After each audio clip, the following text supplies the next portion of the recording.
भूषण का जन्म सन 1613 में कानपुर जिले की घाटमपुर तहसील के टिकवापुर गांव में हुआ था। इनके पिता का नाम रत्नाकर त्रिपाठी था और ये 4 भाई थे, चारों कवि थे। मतेराम, चिंतामणि, भूषण और एक घनश्याम। चिंतामणि मतलब? हाँ, चिंतामणि भी एक अच्छे कवि थे। भूषण के वास्तविक नाम का पता नहीं चलता। इनको कवि भूषण की उपाधि चित्रकूट के सोलंकी राजा रुद्र ने दी थी और उसी नाम से प्रचलित हो गए। उनका असली नाम कोई पतराम बताता है, कोई कुछ बताता है, लेकिन पता नहीं है। भूषण पहले निठल्ले रहते थे। अच्छा। और इनके बड़े भाई मतेराम औरंगजेब के दरबार में रहते थे।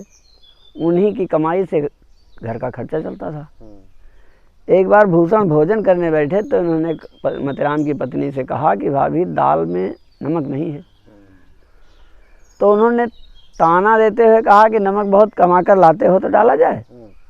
इस बात से भूषण को बड़ी ठेस पहुंची और जो निवाला खा चुके थे, जो हाथ में लिया था उसको रख दिया और उठ पड़े। और घर में कविता का वातावरण था ही, कुछ अभ्यास किया और भाई मतेराम के पास दिल्ली पहुँचे। वहाँ जब कवियों का समाज बैठा और लोग औरंगजेब के लिए कविता सुनाने लगे तो औरंगजेब ने कहा कि लोग मेरी प्रशंसा करते हैं, कोई वास्तविकता वर्णन नहीं कर सकता है। भूषण ने कहा कि मैं कह सकता हूँ वास्तविकता को, लेकिन डरता हूँ। तो उसने कहा कोई बात नहीं, सुनाइए। तो भूषण ने जब कविताएं सुनाई तो औरंगजेब ने कहा, उस बागी शिवाजी के बारे में तुम्हारे इतने ऊंचे ख्यालात हैं शायर? और जबानी जमा खर्च करने वाले शायर से सल्तनत को कोई खास खतरा नहीं है, नहीं तो तुम्हारी बोटी कुत्तों से नचवा दी जाती। फिर भी अगर तुम 3 दिन के अंदर मेरे देश की सीमाओं में मिल गए तो तुमको यही सजा मिलेगी। भूषण वहाँ से भगे। चित्रकूट के सोलंकी राजा रुद्र ने जो उनको घोड़ी दी थी वो प्रभंजन के वेग को लज्जित कर देती थी। वो 3 दिन के अंदर ही उनको नर्मदा के इस पार ले आई। जब तक उनके संबंध में आदेश और पारपत्र वगैरह जाते जाते तब तक भूषण औरंगजेब की सीमा पार कर चुके थे। बाद में वो एक चट्टान से टकराकर घोड़ी भी मर गई और भूषण ने शेष यात्रा पैदल पूरी की।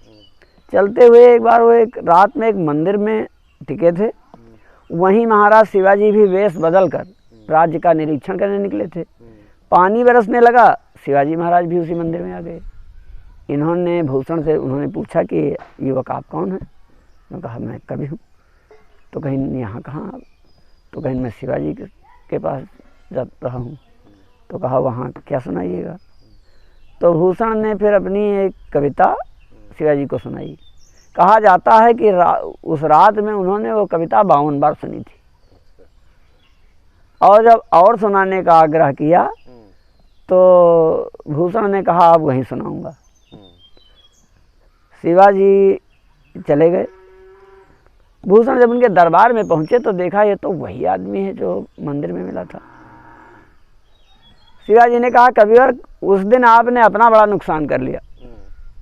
मैंने प्रतिज्ञा की थी कि आप जितनी बार सुनाएंगे उतने गांव, उतने लाख रुपए और उतने हाथी आपको पुरस्कार में मिलेंगे। इसलिए 52 गांव और 52 लाख रुपए और 52 हाथी तो आपको मिल गए। और कोई इच्छा हो तो बताइए। भूषण ने कहा इन 52 हाथियों में से एक हाथी जितना नमक खींच सके उतना मेरे गांव टिकवापुर भिजवा दीजिए, ये और एक लालसा है।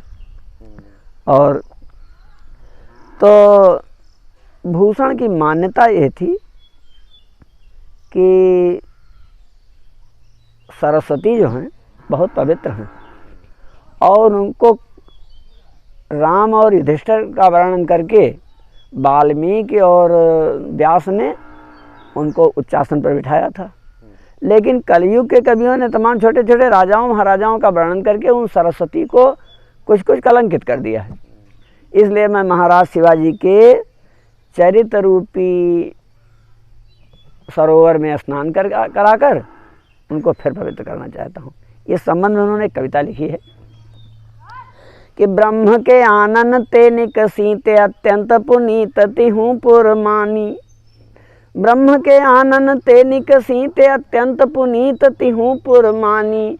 और राम युधिष्ठिर के बरने बलमी कहु व्यास के अंग सुहानी।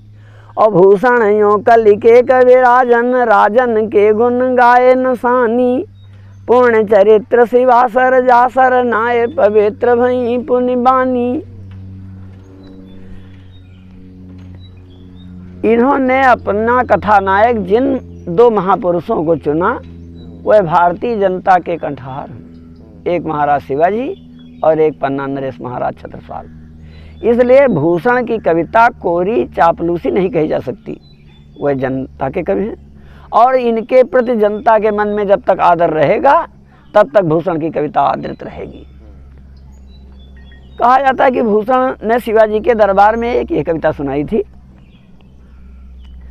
जब शिवाजी औरंगजेब से मिलने आगरा आए तो उनको दरबार में 6 हजारियों के बीच खड़ा कर दिया गया और उनसे कम स्तर के लोग ऊंचे ऊंचे पदों पर थे। शिवाजी वहां नाराज हो गए। भूषण ने लिखा है कि सबन के ऊपर ही ठाढ़ो रहिबे के जोग, सबन के ऊपर ही ठाढ़ो रहिबे के जोग, ताहि खड़ो कियो 6 हजारिन के नियरे। और जान गैर मिसिल गुसीले गुसाधारी उर कीन्हो ना सलाम ना बचन बोले सियरे। और भूषण भनत महावीर बल कन लाग्यो।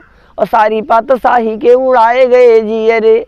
और तमकते लाल मुख शिवा को ने रखी भये, स्याह मुख नौरंग सिपाही मुख पियरे। शिवाजी का वो क्रोध से भरा हुआ मुख देख करके औरंगजेब का मुख स्याह पड़ गया और सिपाहियों के मुख पीले पड़ गए। इस घटना का इन्होंने, और शिवाजी का औरंगजेब के दरबार में जाना इतिहास प्रसिद्ध ही है और नाराज भी हुए थे। उसी के बाद वो वहाँ कैद कर लिए गए थे। तो उन्होंने औरंगजेब के लिए कहा था कि ये शिवाजी जो हैं ये दारा सिकोह नहीं है।